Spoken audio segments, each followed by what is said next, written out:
बिजली मिलेगी।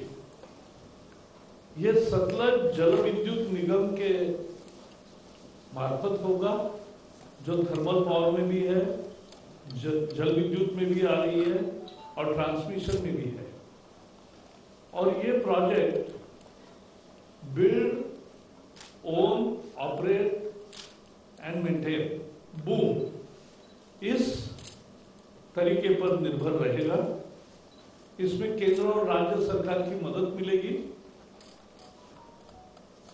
इससे बड़ा फायदा है कि ये रिन्यूएबल एनर्जी है, हाइड्रो प्रोजेक्ट है, तो कार्बन एमिशन नहीं होता और उतनी बिजली पैदा करने के लिए जो कार्बन एमिशन होता कोयले से करने में, वो 6 लाख टन का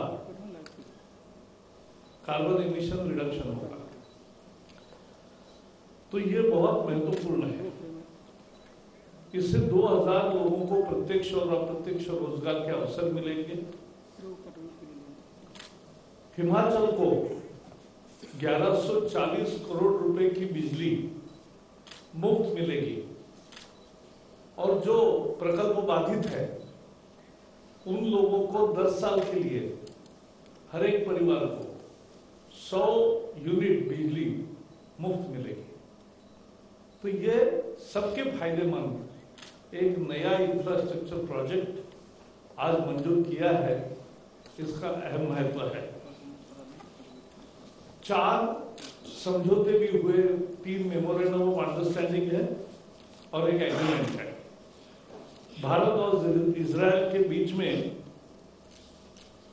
हेल्थ और मेडिसिन के क्षेत्र में और भारत और इंग्लैंड के बीच में भी स्वास्थ्य की सेवाओं के बारे में, मेडिकल प्रोडक्ट्स रेगुलेशन के संबंध में समझौते हुए हैं। भारत इंग्लैंड के दरमियान और एक समझौता हुआ है टेलीकम्युनिकेशन और आईसीटी के बारे में, दोनों देश सहयोग से काम करेंगे। और एक भारत और स्पेन में समझौता हुआ है जिसमें scientific and technical collaboration in astronomy ये तैयार करने का दोनों का तय हुआ है। तो ये समझौते भी महत्वपूर्ण है। आज कैबिनेट के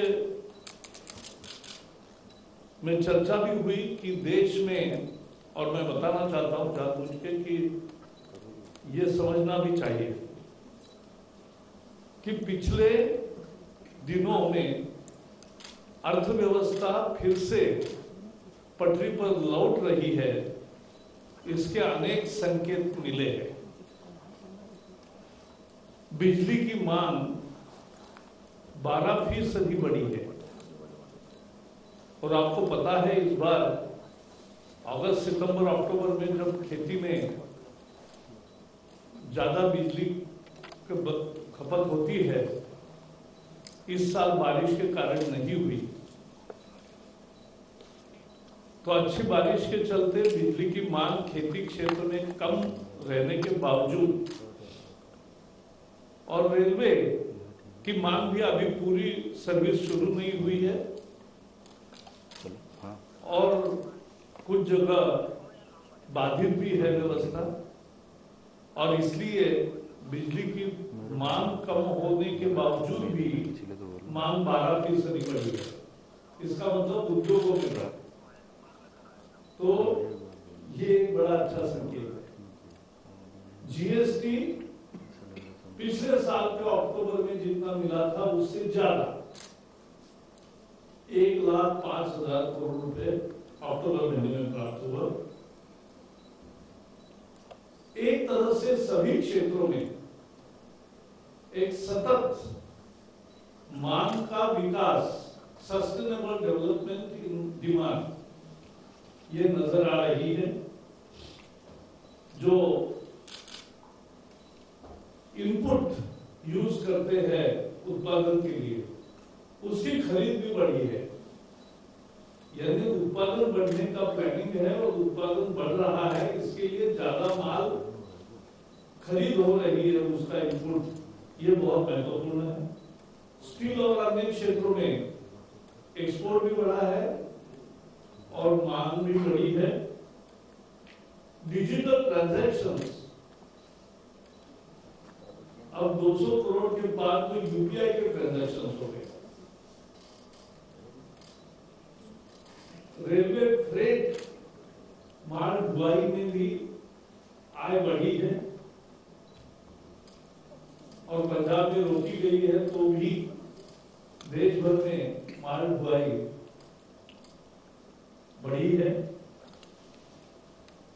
सेकंड क्वार्टर ग्रोथ जो बोलते हैं,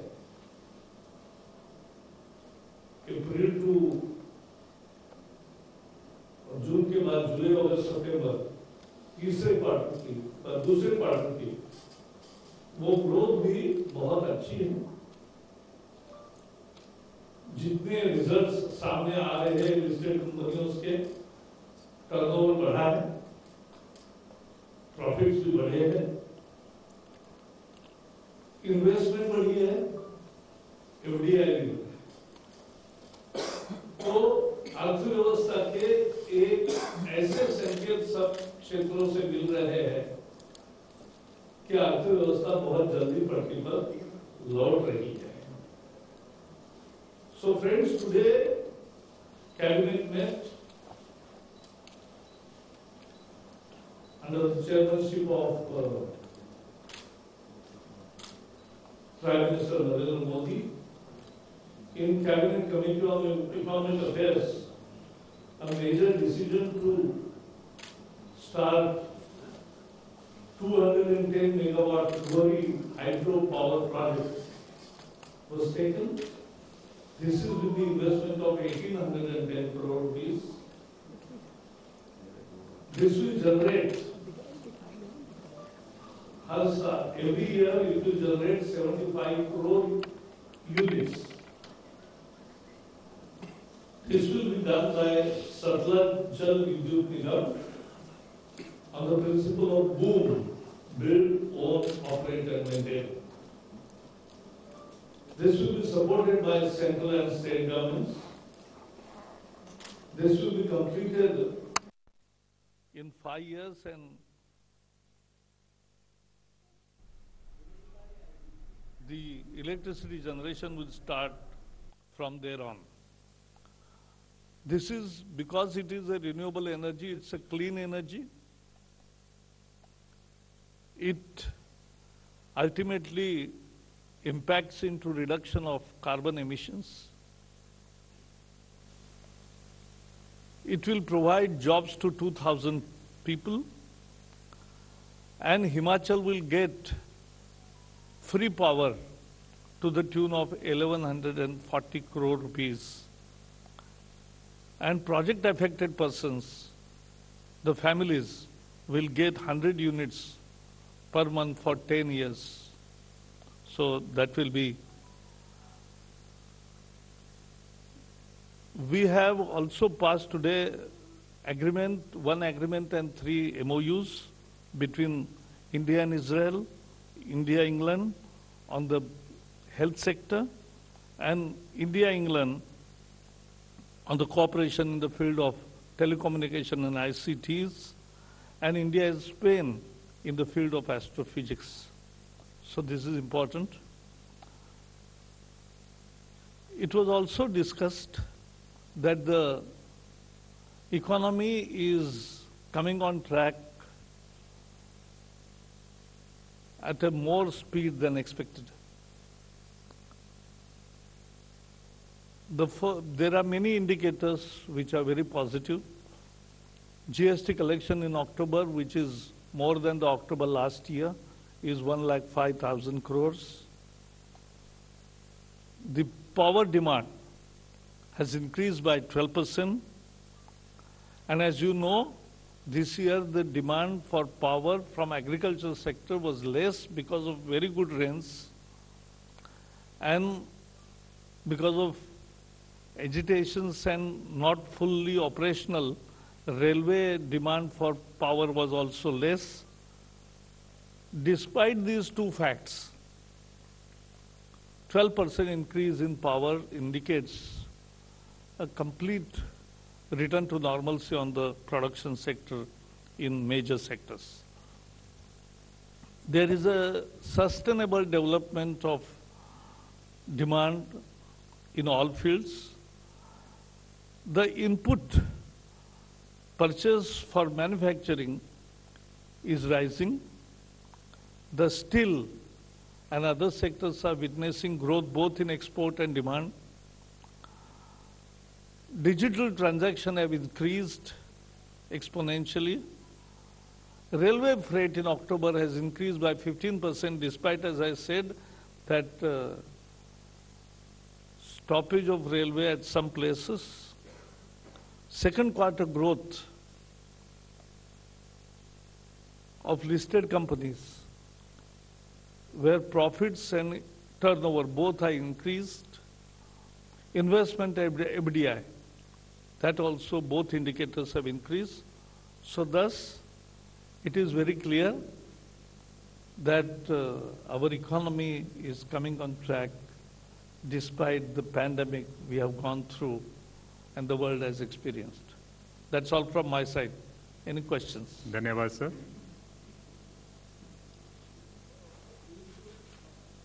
Just please use mic. Just a minute. Sir एक क्लेरिफिकेशन ये चाहिए कि जो आपने हाइड्रो पावर प्रोजेक्ट के लिए बोला है कि इससे 750 करोड़ यूनिट हर साल मिलेगी.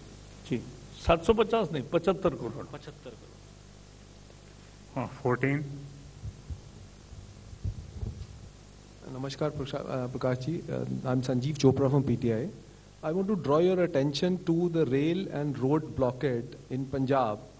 You know that the crisis is brewing there, and there is shortage of coal and other essential commodities. And the Chief Minister accused the centre that he said he's talked to the railway minister, and he's assured of his support, but the centre is not cooperating. This is what he's said. He's on a dharna in Delhi for other reasons, on the farm bills only.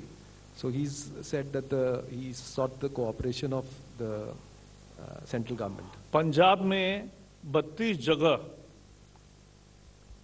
Railway की यातायात ठप हुई है और इसके कारण पंजाब और उसके आगे जाने वाली railway both goods and passenger services are impacted.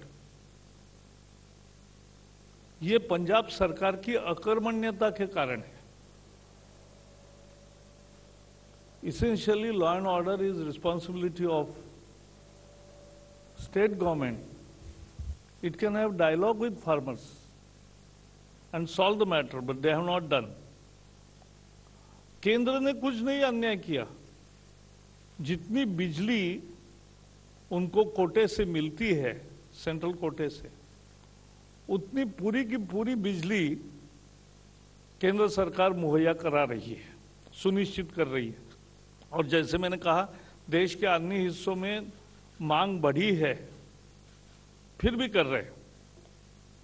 और दूसरा मुद्दा क्या था? आंदोलन पंजाब में ही चालू है और उसका मुद्दा था एमएसपी, उसका मुद्दा था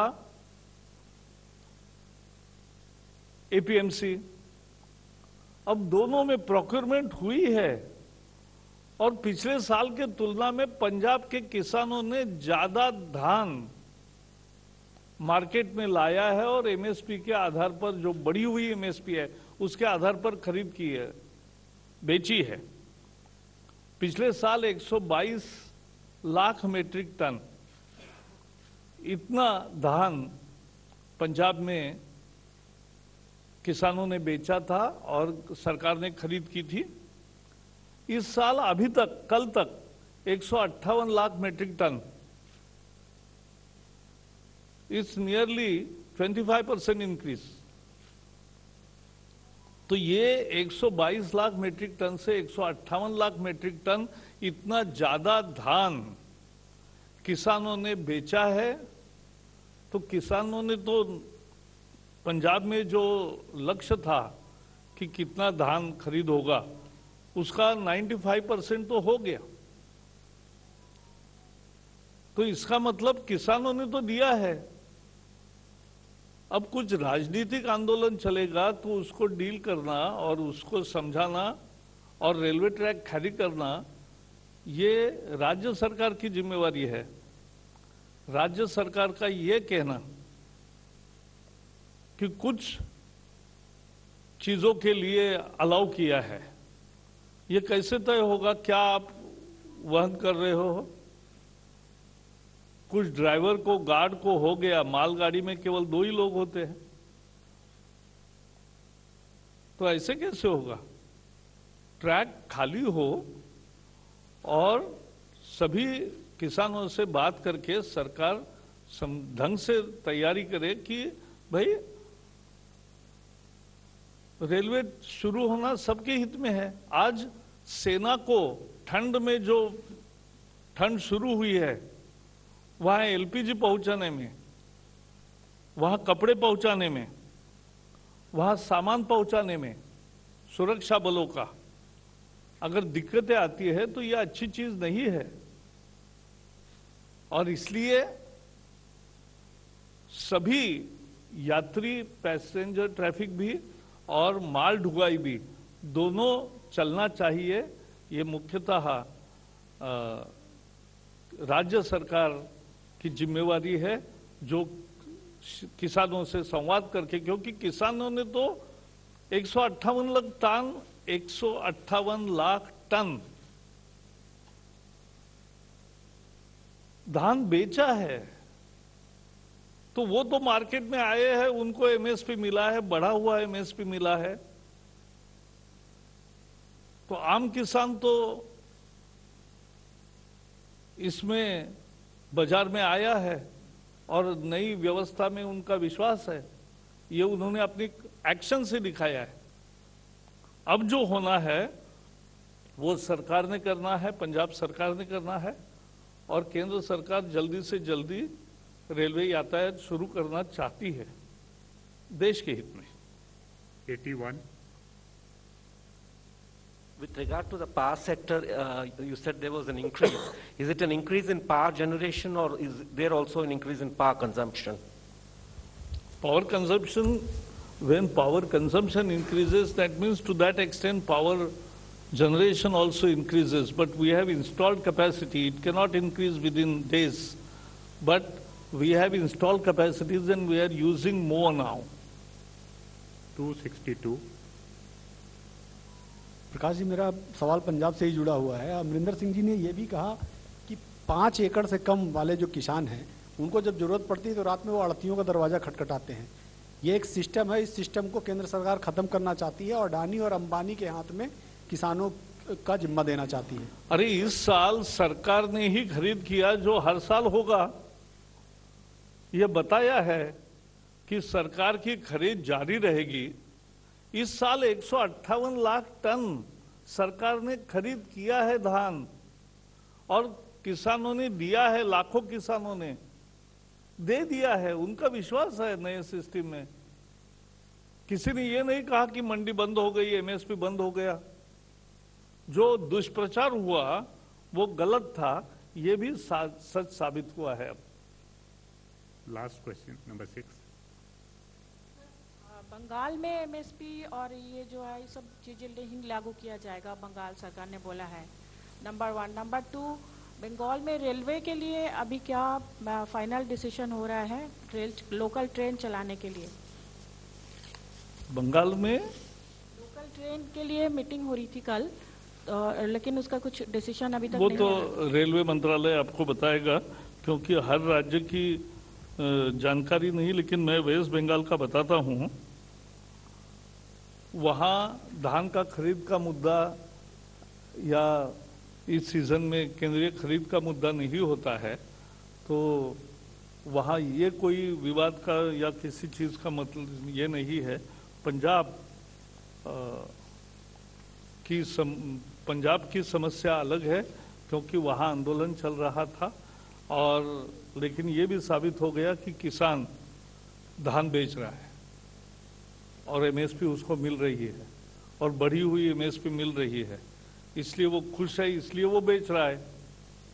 और 5 क्विंटल 5 एकड़ के नीचे आड़तिया को, ये तो कभी कभी लगता है कि ये आड़तियों के हित में आंदोलन है क्या? किसान का हित है ज्यादा एमएसपी में और सरकारी खरीद में। वो हुआ है, जो प्रत्यक्ष हुआ है उसको और सबूत देने की क्या जरूरत है? धन्यवाद सर। सबको बहुत बहुत धन्यवाद।